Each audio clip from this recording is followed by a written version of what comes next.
Imagine एक 4 साल का बच्चा है, घर में पार्टी चल रही है, 20 लोग हैं, म्यूजिक बज रहा है, बाकी सब बच्चे हॉल में भाग रहे हैं और ये बच्चा एक रूम के कॉर्नर में बैठा है। और तभी ड्राइंग रूम से किसी रिश्तेदार की आवाज आती है, अरे यार ये कैसा डल बच्चा है, थोड़ा एक्टिव बनाओ इसको, फोन दिखा के दिमाग खराब कर दिया इसका। Bro hold on, look at him again, वो डल नहीं है, वो फाइट कर रहा है। और आज हम उस टॉपिक पे बात करेंगे जिसको इंडिया में लोग या तो पागलपन बोलते थे या बदमाश बोलते। सिर्फ इंडिया में ही नहीं, बहुत सारी कंट्री में बोला जाता है, ऑटिज्म स्पेक्ट्रम डिसऑर्डर। पहले ना इस वर्ड का एक बेसिक सर्जिकल ब्रेकडाउन करते हैं, क्योंकि जब तक मतलब समझ नहीं आएगा एम्पैथी घंटा नहीं आएगी। वर्ड है ऑटिज्म स्पेक्ट्रम डिसऑर्डर। इसमें सबसे बड़ा इंपॉर्टेंट वर्ड है ऑटिज्म नहीं है, स्पेक्ट्रम है। स्पेक्ट्रम का मतलब पता है क्या होता है? रेनबो देखा है, रेड से लेकर वायलेट तक 1000 शेड्स होते हैं। तुम ये नहीं बोल सकते कि रेनबो है और वो अलग रेनबो है। वैसे ही ऑटिज्म का कोई एक सिंगल चेहरा नहीं होता। एक बच्चा हो सकता है जो बिल्कुल बोल नहीं पाता, और दूसरा बच्चा हो सकता है जो 5 साल की उम्र में तुम्हारा सोलर सिस्टम के बारे में, प्लैनेट्स के एग्जैक्ट डिस्टेंस बता दे, पर किसी इंसान से हाई नहीं बोल पाया। बोथ और ऑन द स्पेक्ट्रम,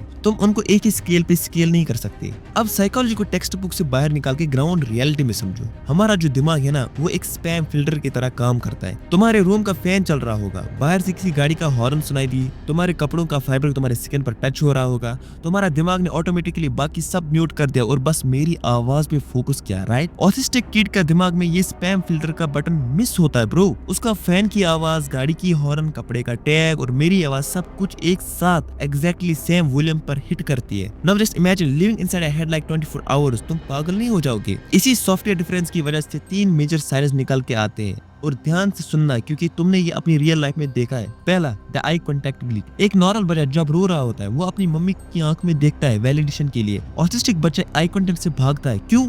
एटीट्यूड है? नहीं ब्रो, हमें फेस बहुत फास्ट डेटा जनरेट करने देता है। स्माइल, गुस्सा, कंफ्यूजन। उस बच्चे का प्रोसेसर के लिए किसी की आंख में देखने के लिए watching 4K video on A 2G network जैसा है। सिस्टम लैग होता है उसका, इसलिए वो जमीन देखता है या सीलिंग देखता है ताकि दिमाग बचा रहे। दूसरा, स्टिमिंग यानी रिपीटेटिव मूवमेंट्स। तुमने नोटिस किया होगा कुछ बच्चे कंटिन्यूअसली अपने हाथ फड़फड़ाते हैं या एक ही जगह गोल गोल घूमते हैं। हमारी देसी सोसाइटी बोलती है, अरे ये क्या पागल जैसा कर रहा है, रोको इसको, please don't stop them. Psychology में इसको सेल्फ रेगुलेशन बोलते हैं। जब बाहर की दुनिया के लिए बहुत डिस्टर्बिंग हो जाती है तो वो रिपीटेटिव मूवमेंट करके अपने दिमाग को एक प्रेडिक्टेबल रिदम देते हैं। It is their brain saying, दुनिया मेरी कंट्रोल में है और ये हाथ हिलाना मेरे कंट्रोल में है, आई एम सेफ। वो उनका कॉपिंग मैकेनिज्म है, बीमारी नहीं। तीसरा, ब्रूटल लिटरलिज्म। अगर तुम एक ऑटिस्टिक बच्चे को बोलोगे बेटा बैठ जाओ, तुम्हारा सर कोई खा रहा है, वो लिटरली अपना सर चेक करेगा कि कोई खा तो नहीं रहा है। मेटाफोर, स्कैरिज्म, झूठ, ये इनके ऑपरेटिंग सिस्टम में डिकोड ही नहीं होता। They are fundamentally incapable of manipulation.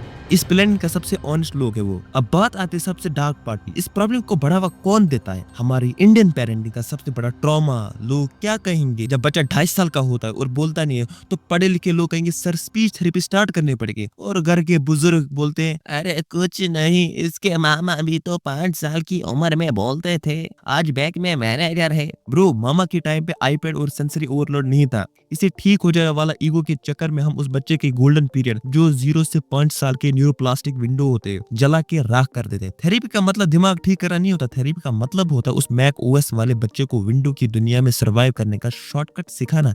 That's it. See, the honest reality is, एक ऑटिस्टिक बच्चा अकेले में सफर नहीं करता, वो तब सफर करता है जब ये सोसाइटी उसको फिक्स करने की कोशिश करती है। तुम्हें उस नॉर्मल नहीं बनाना है, नॉर्मल तो वैसे भी बहुत बोरिंग है यार। तुम्हें बस उसकी स्पीड के हिसाब से अपना पेशेंस एडजस्ट करना है। अगर वो फ्लोर पर बैठ के कार के पहिए घुमा रहा है ना, तो खड़े होके उसके लेक्चर मत दो, फ्लोर पर बैठो और उसके साथ पहिए घुमाओ। उसके जोन में एंट्री लो, उसको अपने जोन में घसीटो मत। फाइनल बात, I will and this video with a very uncomfortable memory. हम सबने बचपन में स्कूल किसी लास्ट बेंच पे एक ऐसे लड़के या लड़की को देखा है जिसको पूरी क्लास मन बुद्धि या पागल बोलती थी, जो ब्रेक में अकेले टिफिन खाती थी, जिसको ग्रुप प्रोजेक्ट्स में कोई अपना साथ नहीं लेता था। आज ये वीडियो देखने के बाद दिमाग में जोर डालो, क्या वो अजीब था, या क्या वो अजीब थी, या हमारा दिमाग ही अजीब था?